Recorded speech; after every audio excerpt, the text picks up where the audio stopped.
Hello sir. Hello. Sir, breakfast skip करना heart के लिए कितना हार्मफुल हो सकता है? देखिए, ब्रेकफास्ट का ना कई अलग अलग लोगों में अलग अलग यूज़ है और रोल है। ब्रेकफास्ट एक इम्पॉर्टेंट मील रहता है क्योंकि आप अगर दिन भर अपने एनर्जी के लिए बनाए रखना चाहते हैं। डायबिटिक, कई हार्ट पेशेंट डायबिटिक भी होते हैं, तो उनका क्या होता है, रात में मेडिसिन लिया, अगर वो ब्रेकफास्ट स्किप करते हैं तो उनको हाइपोग्लाइसीमिया होने की संभावना रहती है, क्योंकि कई बार मेडिसिन 12 घंटे से ज़्यादा काम करती हैं, तो हाइपोग्लाइसीमिया हो जाएगा क्योंकि पेट में कुछ होगा नहीं और वो कुछ खा लेंगे तो।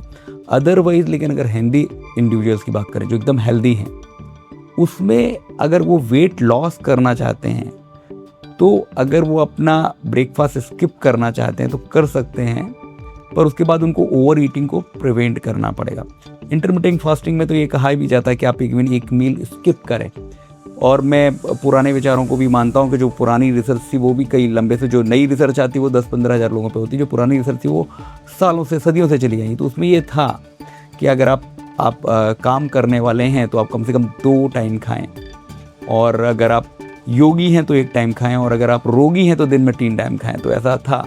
तो मैं इसमें बिल्कुल भी ये नहीं कहूँगा कि ब्रेकफास्ट बहुत नेसेसरी होता है, और लेकिन हाँ, ये ज़रूरी है कि ब्रेकफास्ट में अगर हम करते हैं तो हमें क्या करना चाहिए, बहुत इंपॉर्टेंट है।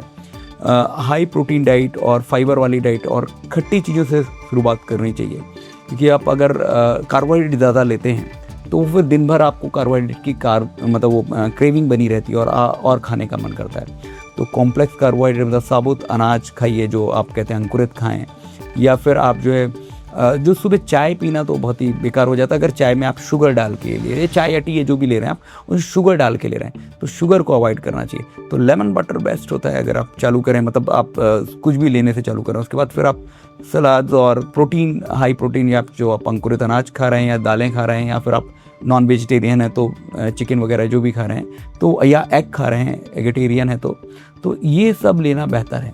और लेकिन जिनको वेट लॉस करना है उनको ये तो ध्यान रखना चाहिए कि टोटल कैलोरीज की मात्रा दिन भर की कंट्रोल होनी चाहिए। और कई बार मैंने ये भी देखा, पर्सनली एक्सपीरियंस भी किया, कि फूड भी एक एडिक्शन है। जब आप खाना चालू करते तो और खाने का मन करता है, अगर आप नहीं खाएंगे तो चल जाएगा। तो कितनी कैलोरीज की हमें ज़रूरत है, अगर मान लो हमारा खाना हम 10-11 बजे 12 बजे खाना चाहते हैं, और एक हेल्दी इंडिविजुअल है और बहुत ही ज़्यादा वर्कआउट वो नहीं करता, तो स्किप करके कर सकता है। और अगर फ्रेजाइल पर्सन है, एक हार्ट पेशेंट है, बहुत ही फ्रेजाइल है, खाना खाए नहीं जाता, इकट्ठा है, तो वो थोड़ा थोड़ा पोर्शन करके खाता है कि उसको एकदम से ना वो बने, या किसी को ज़्यादा खाने से एकदम से शुगर एक्सक्रेशन ना हो, तो उनका फिर अलग अलग पैटर्न होता है। पर अदरवाइज़ जो इंसुलिन पे भी होते हैं, जो 2 टाइम्स इंसुलिन लेते हैं, उनको भी 2 टाइम ही खाने के लिए कहा जाता है, बीच में थोड़ा बहुत खाने के लिए, हाइपोग्लाइसीमिया को अवॉइड करने के लिए। तो ये इंडिविजुअली अलग है, मेरा पर्सनल ओपिनियन अलग है। मेरा पर्सनल ओपिनियन ज़्यादातर लोगों के लिए तो यही कि अगर आप 2 टाइम अच्छे मील लीजिए और उसमें प्रोटीन कंटेंट ज़्यादा रहे, और खट्टी चीज़ों से आप शुरुआत करें।